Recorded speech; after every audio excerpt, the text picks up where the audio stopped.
The transit hub smelled like overheated metal and old promises, which was impressive considering it officially had no atmosphere of its own.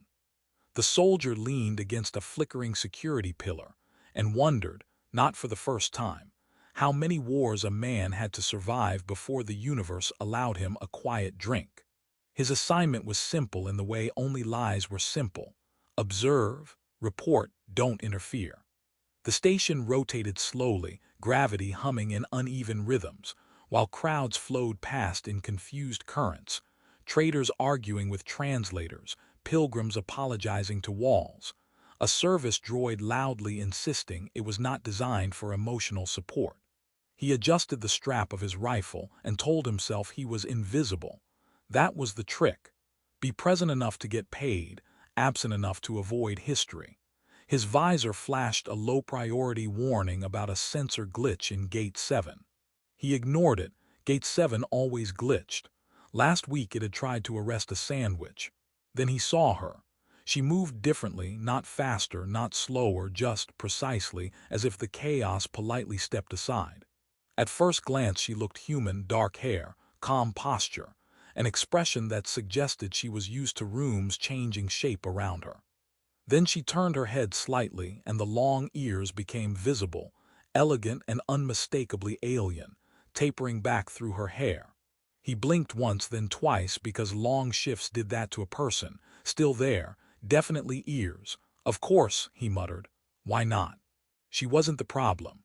The problem was the man 3 steps behind her, smiling like someone who had just solved a puzzle involving other people's organs. The soldier's visor finally decided to be useful, highlighting a compact energy device concealed in the man's sleeve. It hummed. Quietly. Nothing in the universe hummed quietly for a good reason. Protocol said wait. Experience said move. His body chose experience. He stepped sideways, pretending to trip over a loose gravity fluctuation, an impressive feat, and collided with the humming man. The device discharged into the floor, carving a glowing line that immediately triggered 3 alarms and 1 enthusiastic janitorial drone. The assassin swore. The soldier swore louder, mostly out of habit. They went down together in a tangle of limbs, bad intentions, and a security system that now believed everyone was on fire. By the time station guards arrived, the threat was neutralized, the floor was ruined, and the soldier's shoulder felt like it had been personally offended by physics. He expected shouting, maybe detention, possibly death. Instead, there was silence. The woman stood a short distance away, surrounded by aides who had appeared from nowhere. She looked at him, really looked, her gaze sharp but amused, as if she were trying not to smile in the middle of a very serious universe. She inclined her head just enough to be noticed. You reacted without knowing, she said softly. Her voice carried authority wrapped in politeness. That is rare. He shrugged with his good shoulder. I trip a lot. Something passed between her and the people around her, unspoken and heavy. Then she was gone, escorted through a corridor that did not exist a moment before. The alarms quieted. The janitorial drone beeped in disappointment. Later, as medics wrapped his shoulder and asked questions they clearly didn't want answers to, the soldier stared at the glowing scar in the floor. He had stopped an assassination, apparently. He had also, judging by the sudden interest from very serious people with very casual jokes, stepped directly into something enormous. Somewhere beyond the bulkheads, an alien empress was alive because he had tripped at the right moment. And he still hadn't found that drink. They did not arrest him, which immediately made him suspicious. Instead, he was escorted, politely, almost apologetically, through corridors that curved in ways geometry would have complained about if it were sentient. The guards joked as they walked, the kind of jokes people tell when they are very sure you cannot run anywhere useful. One of them asked if he preferred tea or nutrient paste. Another asked if humans shed under stress. No one explained why his simple security badge had stopped working 3 doors ago. The room they placed him in looked temporary in the way only extremely permanent things did. The walls shifted color slowly, as if thinking. A table unfolded itself from the floor and then reconsidered, unfolding again to be slightly lower, perhaps out of respect.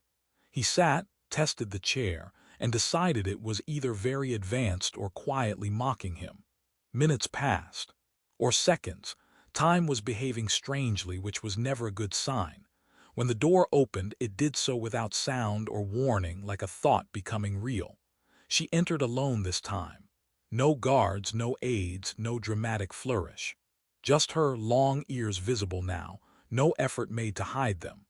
Up close, the illusion of humanity dissolved, not in her face, but in her stillness, the way she occupied space as if it belonged to her by ancient agreement. He stood out of instinct, then immediately regretted it when his shoulder protested.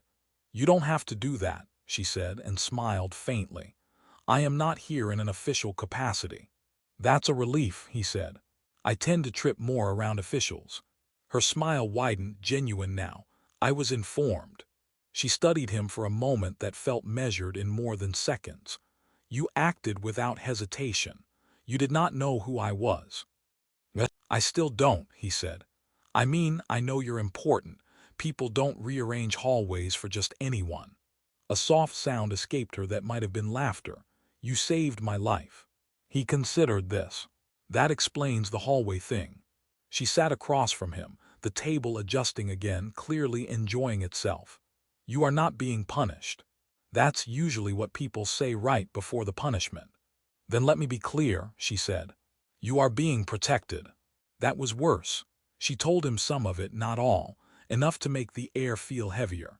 Titles were mentioned carefully, like unstable particles. Empires were referenced indirectly, the way one might refer to a sleeping predator. He learned that her presence on the station had been secret, that the attempt on her life was not unexpected, and that his interference had been inconvenient for many powerful beings. "You have complicated matters," she said, almost fondly. "Story of my life." Her gaze sharpened. "Your life is no longer simple. Also on brand." She watched him, intrigued by his refusal to be impressed. Most would be afraid. "I am," he said. "I just cope through sarcasm, it's a human thing." "Then we may get along," she said. They spoke longer than intended. About small things at first, gravity preferences, the strange food habits of various species, why humans insisted on chairs instead of sensible hovering platforms. Slowly, carefully, something else formed between them, recognition. She saw in him a rare absence of calculation. He saw in her a ruler tired of being a symbol. Eventually, she stood. "You cannot return to your previous assignment." "Figured. You will remain close," she continued, "for your safety and for mine." He rubbed his shoulder. "I stopped an assassination by tripping, and now I'm bodyguard to an alien empress." "You are not my bodyguard," she said, amused. "You are my complication." He smiled despite himself. Somewhere deep in the station, engines shifted, plans adjusted, and the universe, having found him again, refused to let go. The ship was not supposed to exist. At least, that was what the navigation console insisted, repeatedly and with growing irritation. Every time the soldier glanced at it, the display corrected itself, as if embarrassed to have acknowledged reality. He had learned not to argue with alien technology. It always won, and it never forgave. They were in motion now, slipping through folded space that felt less like travel and more like being politely misplaced. Outside the viewport, stars bent and unbent like they were stretching after a long sleep. Inside, the atmosphere was calm in the way only imminent danger allowed. He stood beside her on the bridge, no longer escorted, no longer guarded. Trusted, which still felt illegal. The final threat revealed itself without drama. No grand fleet, no villainous monologue, just data, quietly undeniable. A faction within her own empire had funded the assassination, calculating that a martyr would be easier to control than a living ruler who asked inconvenient questions. Power, he had learned, preferred silence. "You could destroy them," he said, "end it cleanly." She nodded, yes, and replace them with others just like them. He sighed. "Politics is worse than war." War is simply politics that stopped pretending, she replied. The solution was elegant in the way only tired minds could invent. She would live publicly and undeniably. The plotters would be exposed, not executed but revealed, stripped of secrecy, forced into the light they feared. An empire, she believed, could survive betrayal. It could not survive lies. They arrived above her capital world without announcement. The city unfolded beneath them, impossibly vast, alive with light and movement. The soldier felt small, then strangely steady. He had stopped feeling like an accident some time ago. The broadcast was brief. Her image filled every screen, her long ears visible, her expression calm and unyielding. She spoke of survival, of truth, of the cost of fear. Names followed. Evidence, silence spread like gravity. When it was done, the tension broke in an unexpected place. "So," he said, as alarms turned into cheers across the city, "do I get a medal or a lifetime ban from public transit?" She looked at him, eyes bright. "You get a choice." He had not expected that. "You can return," she said. "Your records will be adjusted. You may live quietly." "And the other option?" She smiled, just a little crooked. "Stay. Help me build something better. Ask the questions no one else does. Trip at the right moments." He laughed, a real one, surprised out of him. He thought of who he had been, a man hiding in routines, hoping history wouldn't notice him. It had. And instead of crushing him, it had asked him to stand. "I'm not qualified," he said. "Neither am I," she replied. "That may be the point." He looked out at the city again. The future was uncertain, dangerous, absurdly large. For the first time, that didn't terrify him. "All right," he said, "but I'm still finding that drink."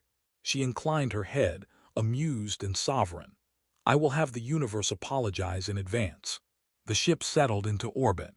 The Empire breathed, and a soldier who once wanted nothing more than to disappear chose, finally, to remain.